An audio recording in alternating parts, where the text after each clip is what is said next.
Tema: pensamiento crítico y tecnología, claves para fomentar una cultura basada en la evidencia. A cargo del doctor Alfredo Guerreros, director médico corporativo de la Clínica Internacional del Perú. Permítame leerlo también, el perfil correspondiente. Médico cirujano de la Universidad Nacional de San Luis Gonzaga, con una gerencia de servicios de salud de la Universidad ESAM. Actualmente es director médico ambulatorio de Clínica Internacional. Estará moderado, por supuesto, por el señor Carlos de Paladela, director clinical Solución Europa Sur, Israel y Latinoamericana en Elsevier, España. Su perfil correspondiente al señor Carlos. Su carrera está ligada a la transformación digital, tendiendo puentes entre usuarios y empresas y tecnología. Además, más de 20 años de experiencia en proyectos de tecnologías de la información con amplia experiencia en dirección y liderazgo hacia la consecución de objetivos, trabajando con marketing, productos, ventas o recursos humanos. Vamos a pedirles, por favor, que nos acompañen en el lugar correspondiente. Me imagino que Carlos está a distancia. El tema de... Hola, Carlos. El tema de pensamiento crítico y creación de la evidencia es siempre un tema difícil de abordar, sobre todo en medios como el nuestro, donde la construcción de evidencia suele ser un poco difícil y más bien acostumbramos a aplicar evidencia de fuera como nos viene, ¿no? Escuchaba la conferencia anterior respecto a interoperabilidad, historia clínica electrónica, formación de sistemas que perfilen a nuestros consumidores y hacia dónde está enfocada la misma, ¿no? Al perfilamiento, por ejemplo, de consumidores y no al data intelligence a partir de qué tipo de pacientes son los que necesitamos o los que tenemos los médicos y a partir de ahí construir, digamos, evidencia para el manejo de los mismos. Entonces, un poco que el involucramiento de la parte clínica y de los médicos en la gestación de pensamiento crítico para lograr evidencia tiene que partir desde el reconocimiento de la necesidad de que esa data esté siempre disponible y que la aplicación de la evidencia, que generalmente se genera fuera de nuestros países o de un país como el Perú, pueda ser más bien normalizada o localizada, ¿no? Creo que Carlos tiene bastante experiencia con el tema. Bueno, gracias, Alfredo, por la introducción y yo quería comentarles algo que es también un poco... ¿Se me oye bien? Supongo que sí. Entiendo que sí. Algo que nos generó un poco el titular de esta ponencia y que el doctor Guerrero está hablando aquí en una ocasión de una visita que nos hizo. Y la verdad es que durante la pandemia del COVID se ha hecho muy evidente que la necesidad de incorporar la medicina basada en evidencia en diversas áreas de la salud ha venido muy impactada por la cantidad de información que ha generado esta crisis, lo cual ha tenido repercusiones en los pacientes, en los grupos de pacientes por la aplicación de protocolos que han ido cambiando rápidamente de día a día, de hora en hora, sobre nuestras sociedades, nuestros países, porque la utilización de recursos económicos también se ha visto impactado por esos protocolos y esa información. Muchas de las intervenciones, muchos de esos protocolos que en el Sevilla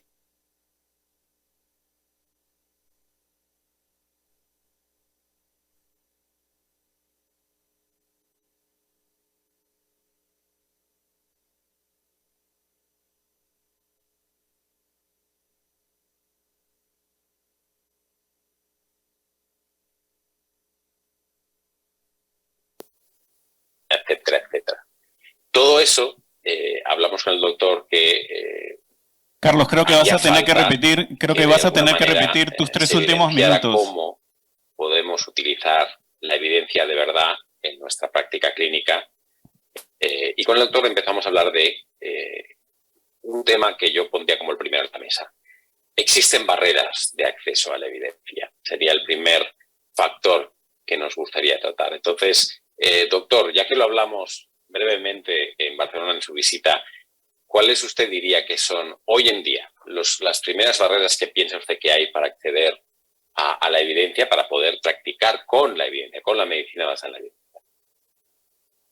Bueno, la primera barrera es de que no todo tiene evidencia, ¿no? Creo que, digamos, como sistemáticamente se ha construido la evidencia científica, no todo necesariamente tiene hoy día esa construcción de evidencia y creo que durante la pandemia lo hemos vivido con mayor intensidad porque prácticamente nada tenía evidencia, la evidencia se ha ido construyendo en el tiempo. Y creo que entonces esa es sin duda la primera barrera. Y además, en esa barrera está implícito el hecho de que, digamos, no todos, entre comillas, los estudios pueden ser considerados una evidencia. En el mismo sentido de la construcción científica, la evidencia no tiene la misma evidencia, sin duda, un ensayo clínico que un estudio observacional, por ejemplo, ¿no? No tiene la misma evidencia ni la misma fortaleza científica un estudio de 1 millón de personas que un estudio en 5 personas. Entonces, es la primera barrera que yo encuentro. La segunda barrera es la normalización o la localización, como en algún momento te comentaba.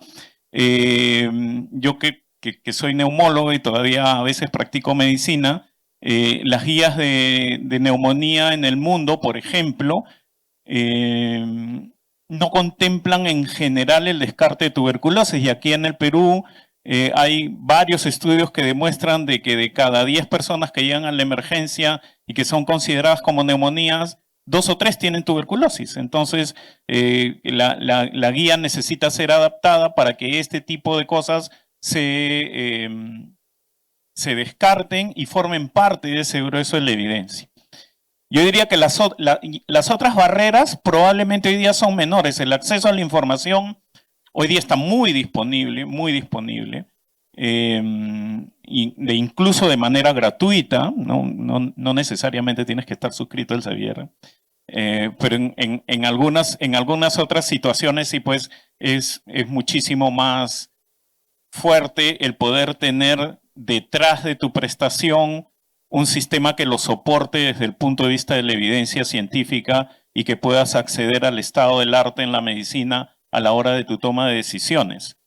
Eso probablemente para los profesionales médicos hoy día es mucho más fácil, pero para otros profesionales de la salud, y acá voy a hablar específicamente de las enfermeras, por ejemplo, no es tan sencillo, ¿no? Los planes de cuidado, por ejemplo, no están todos disponibles. No hay sistemas de planes de cuidado estandarizados en todos los países, y en un país como el nuestro todavía un poco más complicado, ¿no? Yo creo que por ahí van mis temas de barreras a la construcción de evidencia y pensamiento crítico. Doctor, en este tema, en varias ocasiones hablamos con usted y con otros profesionales que me comentaban que hay unas barreras que son casi objetivas en cuanto a el tiempo. Es decir, muchos servicios de salud imponen, bien o mal, no voy a entrar en ese debate, unos tiempos de provisión de la asistencia al paciente. Antes escuchábamos de cuánto tiempo necesita la telemedicina, la conexión, ¿no? Pueden ser 20 minutos, pueden ser 40 en el caso de salud mental, etcétera, pero al final sabemos que hay sistemas de salud que imponen limitaciones. Tenga este paciente por 7 minutos y pase al siguiente, ¿no? Claro, ¿hasta qué punto hoy en día, con la profusión de información que existe, de conocimiento, se multiplica la información clínica cada 73 días en el mundo, toda ella? ¿Cómo puede un profesional llegar a tomar buenas decisiones y a dar el buen servicio o la asistencia que merecen las familias, los pacientes? Bueno, yo creo que todavía la medicina tiene bastante de ciencia, pero tiene un poquito de arte. Y el arte está en cómo enfrentas a cada uno de los pacientes, porque Y a propósito también de la pregunta anterior, ¿cuánto tiempo le tengo que dedicar al paciente o cómo se lo tengo que dedicar? Es absolutamente variable. Seguramente que para un paciente nuevo y complejo, 1 hora me puede quedar muy corta. Pero para un paciente continuador y crónico, 3 minutos pueden ser suficientes, seguro, si es que tengo la relación muy fluida y confiada. Es cierto que los sistemas de salud en general, tanto públicos como privados hoy día, tienen una exigencia de tiempo en el control del paciente. Eso reconozco que es una limitación, pero precisamente el entrenamiento de los profesionales y la relación con su paciente deben mejorar ese contenido. Ahora, precisamente, y esto se ve muchísimo más en las consultas ambulatorias, la toma de decisiones por parte del médico, el juicio clínico que tiene que establecer rápidamente, es parte de su función. Hay bastantes estudios que, como te comenté alguna vez, dicen que los médicos tomamos las decisiones a los 7 segundos después de haber escuchado al paciente. O sea, tenemos ese paradigma de ver, ya, este señor viene porque está tosiendo, tiene asma, ¿no? Entonces, ese es nuestro mindset, nuestro modo de enfrentamiento.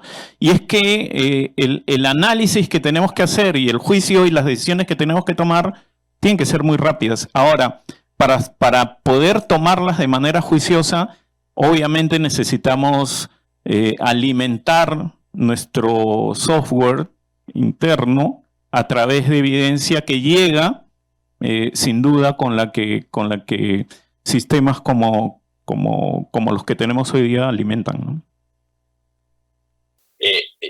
Voy a ir un paso más atrás. Cuando usted habla de que tenemos que tener ese software que nos ayuda, pero incluso yo le diría el mindset, ¿no?, preparado para tomar esas decisiones, ese conocimiento y sobre todo lo que, como dice el titular, el pensamiento crítico necesario.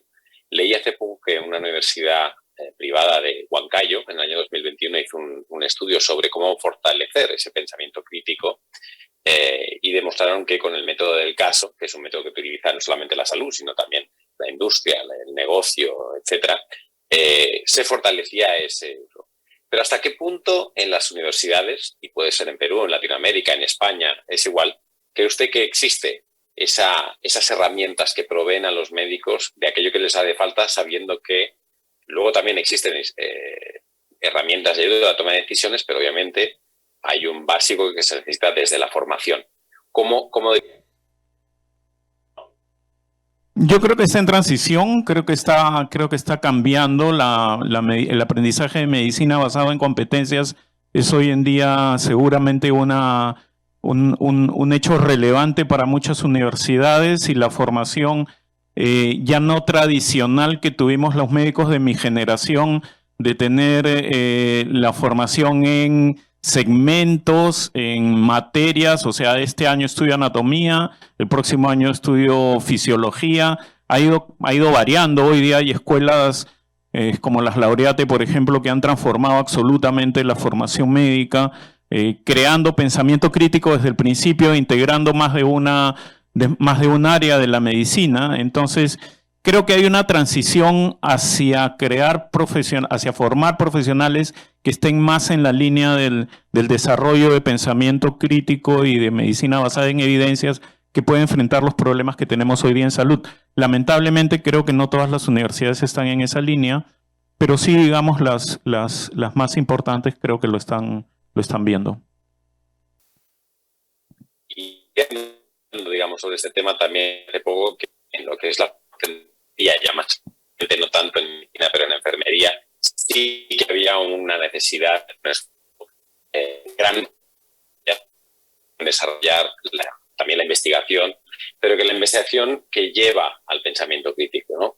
Ahí en enfermería diría que es lo mismo, porque está más. ¿Cómo estamos? Bueno, yo creo que para un país como el Perú la profesionalización de la enfermería es un hecho deseable. Yo creo que hay magníficas enfermeras en el país, pero creo que necesitamos implementar nuevas especialidades, mejorar el desarrollo de pensamiento crítico, integrarlas a sistemas de salud en general. Todavía, lamentablemente, desde el área médica tenemos cierto paternalismo hacia las otras profesiones y hacia los otros profesionales de la salud en general, no solamente con enfermería, sino estoy hablando, por ejemplo, de terapeutas o tecnólogos, donde también hay investigación, donde también hay desarrollo, donde hay una serie de parámetros que deberían ser integrados para mejorar el cuidado del paciente. Eso creo que es un tema pendiente, por lo menos para nuestro país, ¿no? Ok. Hay un tema que me afecta muy directamente, que son realmente basadas en evidencia las herramientas de ayuda a la toma de decisiones. Me afecta directamente porque con usted lo estamos trabajando y con otras muchas instituciones en Perú, en Colombia, en México, en Chile, España obviamente seguimos trabajando, ¿no? Pero ¿hasta qué punto los médicos, en Perú específicamente, pero también en general, conocen las herramientas de ayuda a la toma de decisiones? ¿Hay confianza en ellas? Primero las conocen y luego confían en ellas. Yo creo que sí las conocemos, ¿no? Creo que hoy día prácticamente todas las conocemos y creo que tienen muchísima confianza en ellos para hablar de las públicas y más comunes. Sin duda creo que cuando los médicos hoy día buscamos información, vamos a PubMed, tenemos una serie de bases electrónicas basadas en evidencia que muchas están disponibles gratuitamente, hay otras a través de las universidades, de los colegios profesionales o de las instituciones privadas que se soportan también con eso, ¿no? Para mí lo más difícil es probablemente medir los niveles de evidencia como han sido estructurados. E insisto con este tema de la pandemia porque hemos visto que para algunas drogas que hoy día sabemos que no funcionan, podría salir alguien a decir, no, pero sí existe evidencia porque hay un ensayo o porque hay un estudio observacional en tal lugar que demuestra de que al 70% de los pacientes mejoró en 5 días. Eso no es evidencia. Entonces, hay sí una necesidad de saber cuál es la definición de evidencia científica. Ese creo que es el primer paso. Y ahí es donde creo que encuentro las mayores dificultades. El acceso a la evidencia hoy día es sin duda muchísimo más fácil de lo que era hace 5 años. Es mucho más fácil. Hoy estaba hablando, precisamente esta tarde, con el Instituto de Evaluación de Tecnologías Sanitarias de Colombia, el IETS, uno de sus profesionales que tiene una metodología fantástica en cuanto a evaluación de esas. Y me decían algún ejemplo que me ha chocado mucho, ¿no? Ellos decían que, de acuerdo con la OMS, después de 15 años de evolución de la enfermedad, la diabetes mellitus, el 2% de los pacientes diabéticos estaba ciego por el desarrollo de una retinopatía diabética y otro 10% sufría una discapacidad visual importante como consecuencia de un edema macular. Y yo decía, pero todo esto, ¿la evidencia está recogida? Dice, sí. El problema es que la evidencia, y es verdad que la definición habría que hacerla mucho más específica, pero yo me hablo de aquella que es la evidencia que le sirve para tomar una decisión con el paciente delante, la que ayuda a tomar decisiones. No se actualiza en las guías de evidencia, en los protocolos, en las guías nacionales, incluso de práctica clínica, no se está actualizando en general. Lo he visto en Colombia, lo he visto en México, no sé cómo está en Perú porque no lo sé tanto, pero hay un esfuerzo que los médicos, realizan para la actualización de esas guías con una cierta constancia, de manera que uno no tenga estos ejemplos tan desafortunados que pone la Organización Mundial de la Salud. Yo creo que sí, desde las sociedades médicas, fundamentalmente, de los grupos profesionales, hay un esfuerzo por actualización de guías clínicas, la mayoría de ellas basadas en evidencia, por adopción o por adaptación en algunos casos. El tema es que cuando uno quiere convertir esa guía en una guía clínica que tenga el soporte del régimen nacional sea este público e incluso privado, las barreras económicas que existen para ello son altísimas. Son altísimas porque, sin duda, lamentablemente, la mirada de corto plazo que tenemos como financiadores de la salud limita los temas. No sé, es evidente que tener una vacuna antiinfluenza cuadrivalente es costo eficiente frente a tener una trivalente. Sin embargo, la inversión inicial es absolutamente diferente. Por lo tanto, la guía nacional utiliza la trivalente en lugar de utilizar la tetravalente. O sea, la mirada de corto plazo que tenemos en general es una de las barreras para la implementación de evidencia a través de las guías. Ok.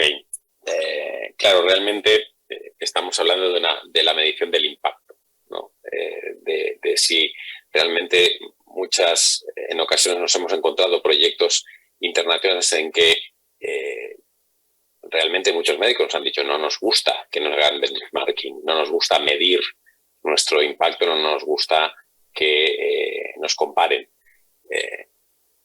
¿Es eso otra barrera? Es decir, y voy a entrar directamente, el ego personal de una persona, muchas veces nos hemos encontrado la frase, no, yo ya sé lo que hay que hacer en este caso.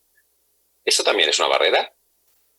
Yo creo que cada día menos, ¿no? Yo creo que cada día menos el tema de en mi experiencia, que era una frase clásica de los médicos, ha ido dejándose de lado y espero que cada día se deje más de lado, pero sí creo que no creo realmente que hoy día ese sea el principal problema para la aplicación de evidencia. Por el contrario, creo que los médicos hoy día pugnamos por tener mejor aplicación de las herramientas que la evidencia nos da. Pero creo que tenemos la responsabilidad de demostrar que realmente esas herramientas resultan siendo finalmente costo eficientes en la aplicación de tratamientos para nuestros pacientes, ¿no? No sé, la aplicación hoy día de biológicos o de biosimilares en algunas patologías, por ejemplo, debería ser un tema fundamental, ¿no? Creo que para muchos de quienes están, por ejemplo, en esta reunión, les resulta siempre difícil que un financiador les apruebe determinado procedimiento o determinado medicamento que la evidencia dice que es el que hay que usar. Que la evidencia dice que es el que hay que usar. Entonces, ¿Qué faltaría en ese caso, doctor? Creo que... Para convencer al financiador. A ver, creo que darle todo el soporte posible, sistematizarlo de manera adecuada y utilizar todas las herramientas que hoy día tenemos para que eso sea absolutamente contundente. Hay que convencerlos además de que invertir hoy día, por ejemplo, en utilizar mejores medicamentos para el control de los diabéticos va a impactar positivamente en que tengan menos hospitalizaciones, en que tengan menos pacientes complicados al futuro. Para mí la mirada, lamentablemente la financiación y la mirada de corto plazo es una cosa que nos limita muchísimo. Claro, en realidad estamos haciendo, no hay un solo factor o una sola barrera que dificulte la aplicación de la evidencia. Hay muchas, pequeñitas o grandes, depende de cada institución, de cada localización. Hace poco, esta semana misma, hubo un seminario del Banco Interamericano de Desarrollo que hablaba sobre la desinversión en salud. Y yo fui con mucha curiosidad por qué hablan de desinversión. Y precisamente lo que hablaban es la inversión en aquellas protocolos, guías, tecnologías que no producen el resultado suficiente para el sistema de salud, para el paciente, para los médicos, como para aportar valor a ese sistema. Entonces, en lo que decía ahora un poco reflejaba esas mismas palabras, de quizás habría que demostrar bien el impacto de cómo la evidencia, en cualquiera de sus manifestaciones, sea en un protocolo, sea en una guía, etcétera, demuestra su eficacia en ese sistema de salud como para decir, desinvierto en algo e invierto en esto que me va a dar mucho más rédito. ¿No sería algo así, quizás? Sí, y de hecho hay evidencia de eso, de impacto, ¿no? no sé, nuevamente para tomar el tema de vacunas, por ejemplo, el tema de impacto está demostrado. Menor consumo en recursos de medicamentos por prevención, menor utilización de recursos hospitalarios, menor utilización de recursos en consultas. Eso es fuertemente soportado, pero fuertemente soportado. El convencimiento de los decisores es un tema pendiente. Claro, quizá hemos de conectar mejor todos los agentes de la salud, hemos de conectar mejor el cómo demostramos que la evidencia puede tener unos impactos directos en aquello que los decisores necesitan tener, sea porque es un ahorro financiero, sea porque es una gestión de la población mejorada y que hace que las familias estén con mayor salud y que haya menos impacto en los sistemas de salud. Ese sería un poco el camino a seguir, quizás. De acuerdo.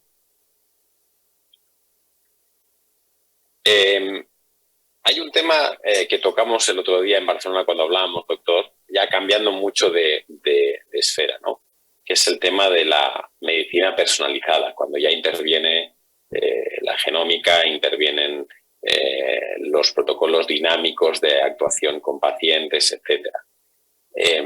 Y yo me preguntaba, o nos preguntábamos juntos, ¿no? ¿Qué sería de la evidencia cuando haya una explosión del Big Data la genómica, junto con la evidencia que lleve a lo que llamamos el Real World Evidence, donde casi la decisión es sumar 1 más 1, ¿no?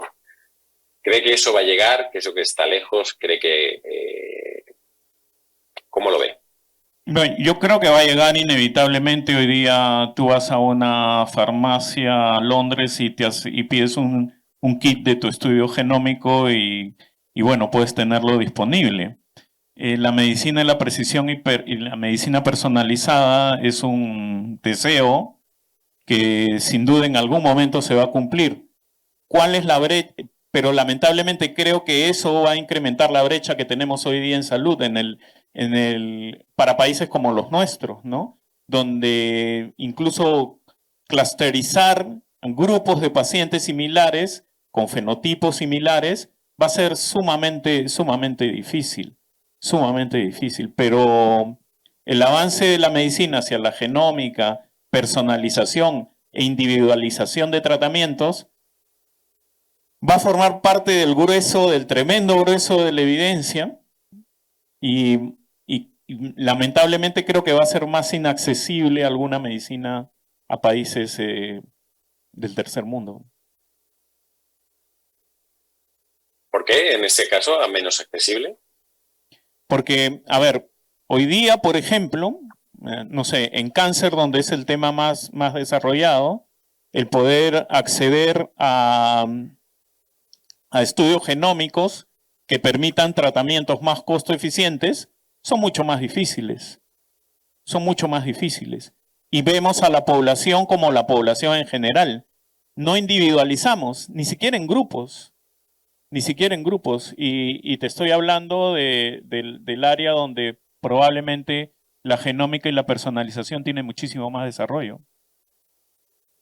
Sí, también es cierto que en el área de la genómica hay muchísimas, digamos, los costes están bajando a una velocidad extraordinaria. De hecho, ya hay personas que de motu propio se hacen estudios genómicos para tener pues, unas certezas mucho más grandes, etcétera. Con lo cual, quizás de esa manera podríamos llegar a decir, bueno, sí que este tipo de medicina, aunque tardará más, puede estar al alcance de cualquier persona de cualquier país. Bueno, ojalá suceda así. Me imagino que también los sistemas de financiación variarán en ese tema, ¿no? Si tu estudio genómico indica tus riesgos, seguramente la financiación de tus riesgos costará muchísimo más. Ok. Voy a cambiar, me están mandando algunas preguntas. Doctor, le paso alguna de ellas que me parece muy interesante. Leo una pregunta. ¿El costo de adaptar las guías clínicas a realidad de nuestros países es alto y en la práctica se termina trabajando con mecanismos propios alejados de las guías? ¿Es válido tratar de plantear algoritmos clínicos sugeridos que recojan experiencia y evidencia para reducir la variabilidad en la práctica clínica? Absolutamente válido, pero hay que recolectarla. Yo creo que es absolutamente válido, pero hay que recolectarla. Y esa es, a ver, en parte mi crítica a los sistemas de tecnología de la información que tienen hoy día los hospitales públicos y privados, porque están dirigidos a otros temas y no están dirigidos fundamentalmente al core del negocio, que es la parte asistencial. O sea, a mí, los gerentes de mi clínica, me encanta que tomen data respecto a personalizar al tipo de consumidor que tienen. El paciente que viene temprano, el paciente que acude a más de una consulta, el paciente que le gusta la telemedicina, pero no perfilamos desde el punto de vista clínico la utilización de toda esa data, que es riquísima y que puede constituir evidencia. O sea, yo creo que junto con los estudios de BI para perfilar el modelo de negocio que queremos, necesitamos también tener BI clínico que permita que la gestión clínica de los pacientes basada en la evidencia sea mejor. Sí, pero volveríamos siempre, claro, a medirlo, a ver cuál es el impacto de eso, para que realmente nuestros decisores digan, estas decisiones se están tomando con arreglo a las variables que sí nos interesan medir, que sí tienen un efecto sobre la variación y sobre la clínica.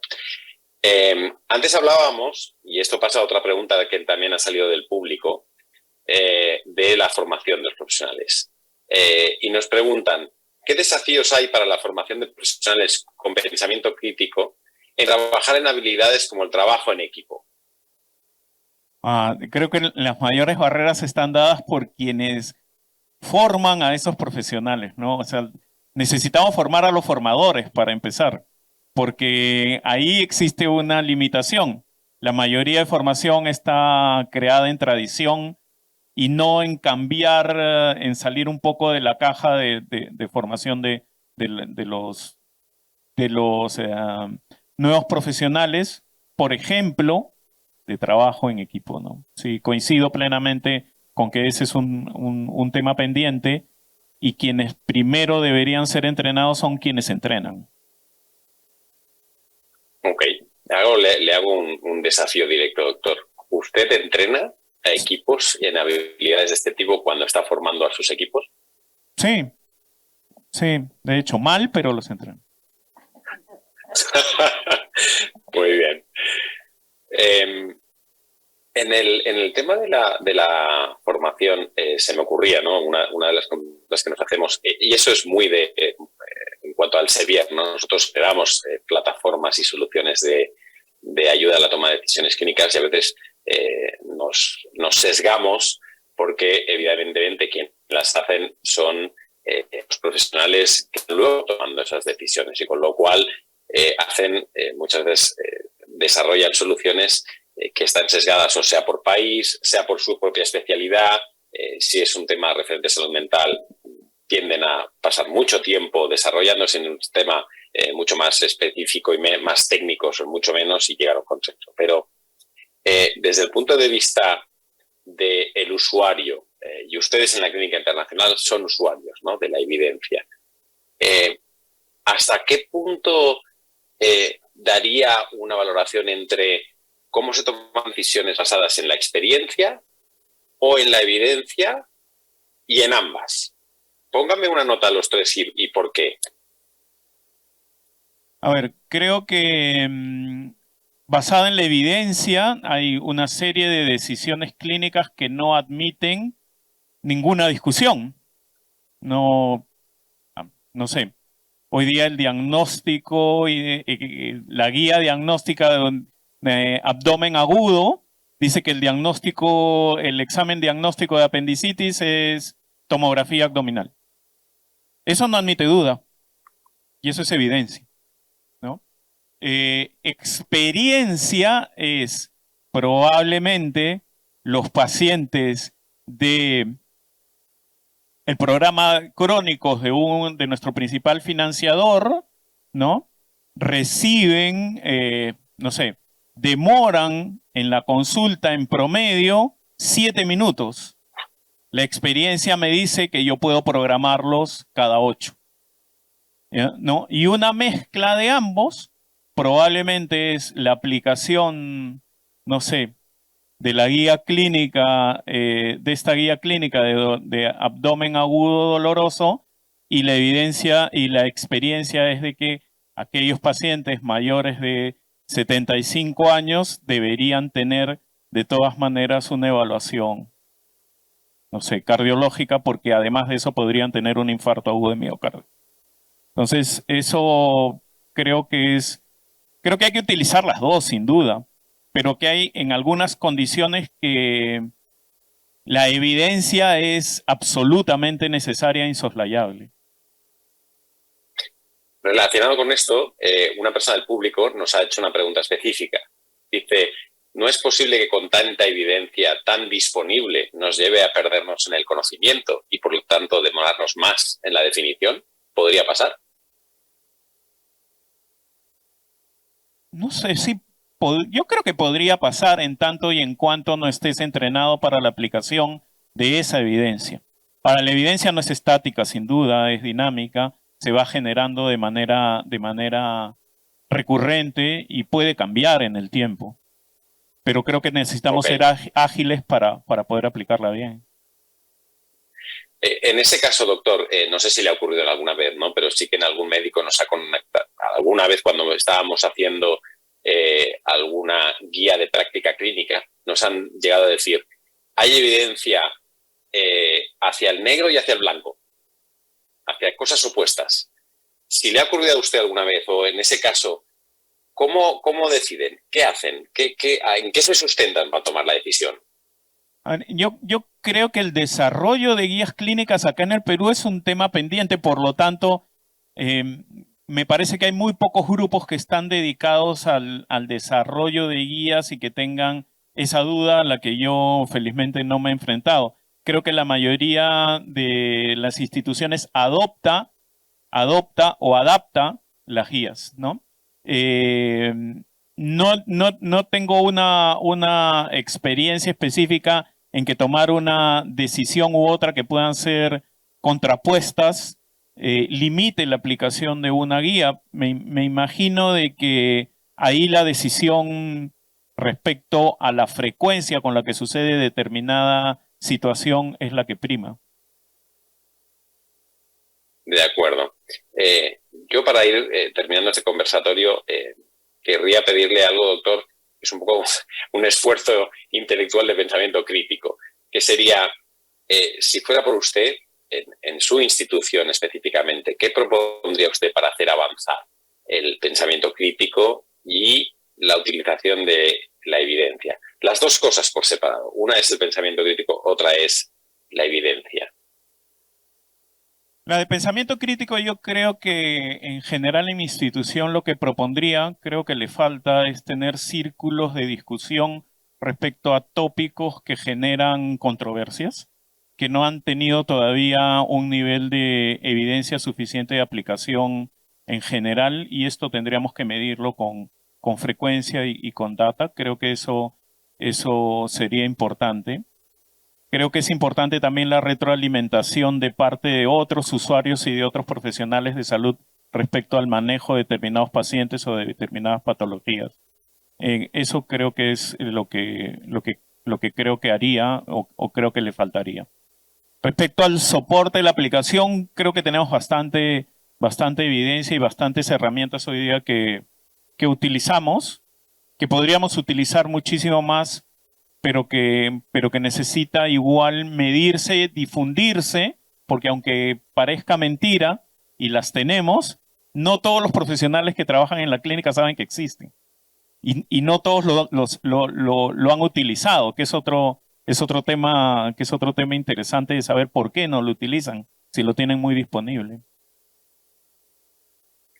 Muchas gracias. Bueno, de hecho, este tema último que ha tocado también es un problema que nos encontramos nosotros a nivel mundial, en el que muchos profesionales de la salud tienen acceso a herramientas fantásticas de conocimiento, actualización, guías de práctica clínica, planes de cuidados de enfermería, etcétera, pero no saben que las tienen. Es decir, están en la institución, pero no saben que las tienen y no las utilizan. Con lo cual, quizá eso es una asignatura pendiente para ambos, ¿no? Para las personas a cargo de las instituciones, también para el Elsevier cuando aplica sus soluciones. Y bueno, ya para finalizar, no sé si te podemos abrir un turno de preguntas para el público. Antes de eso quería disculparme con la organización porque yo había dicho que iba a estar en Perú esos días, pero lamentablemente se me ha retrasado el viaje y estaré pues de aquí un mes, así que espero verlos allí. Y si no, bueno, vuelvo a pedir disculpas por no estar presencialmente con todos ustedes. Y entiendo que podemos abrir el turno de preguntas para la gente que está tanto en remoto como en la sala. Sí, tenemos.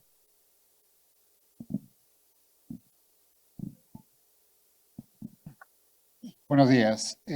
Gracias por la ponencia. Más que pregunta, quería hacer un comentario, ¿no? Cuando hablamos de pensamiento crítico, tratamos de que nuestras respuestas o nuestra solución no sea lo evidente, lo más fácil, sino pensemos en algo que no la tengamos encasillado. Pero en esa línea de ideas, la medicina intuitiva, que los primeros años nos enseñaron y todavía la practicamos, hemos ido evolucionando hacia una medicina basada, como bien lo dicen, hacia una medicina basada en evidencias.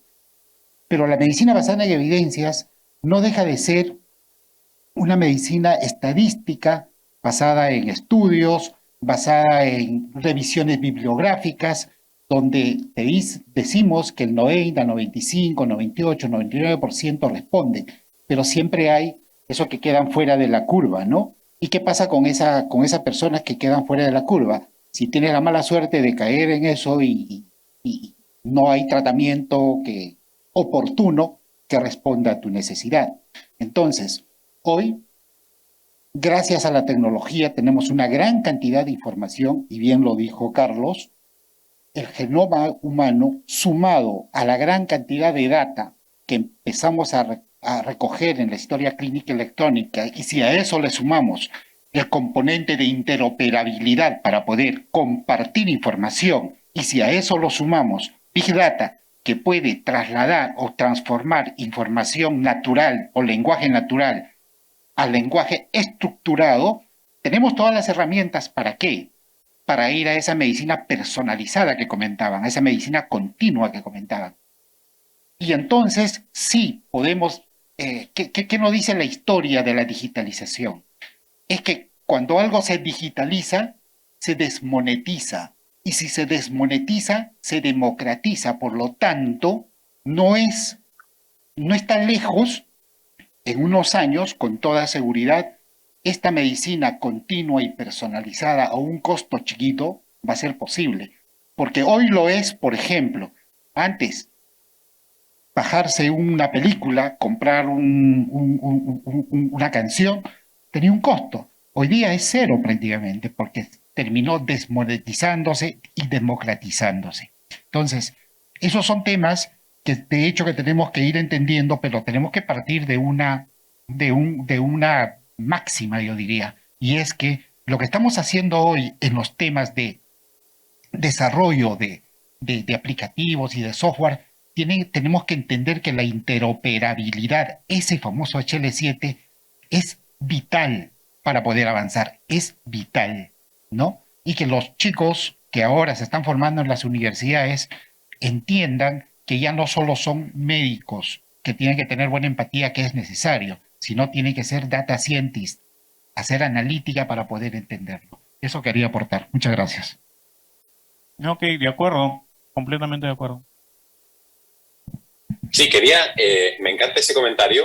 Le voy a añadir sobre eso, no solamente data scientist, no solamente aprender a comunicarse, trabajar en equipo como antes. Yo diría que la gente tiene que ser curiosa en todo, como profesional y como persona, pero el ser curioso le lleva a poder entender los datos, el Big Data, el cómo se lee el Big Data, cómo luego puedo añadir al Big Data, estructurar datos que sean interoperables, exigir a mis proveedores, a propio Elsevier, que sea de esta manera, que interactúe de esta manera para al final aportar valor y, como usted dice, que se democratice la información y el conocimiento. Me encanta el comentario. Muchas gracias. Muchas gracias a los ponentes, muy agradecido con cada uno de ustedes. Gracias por discernir su conocimiento.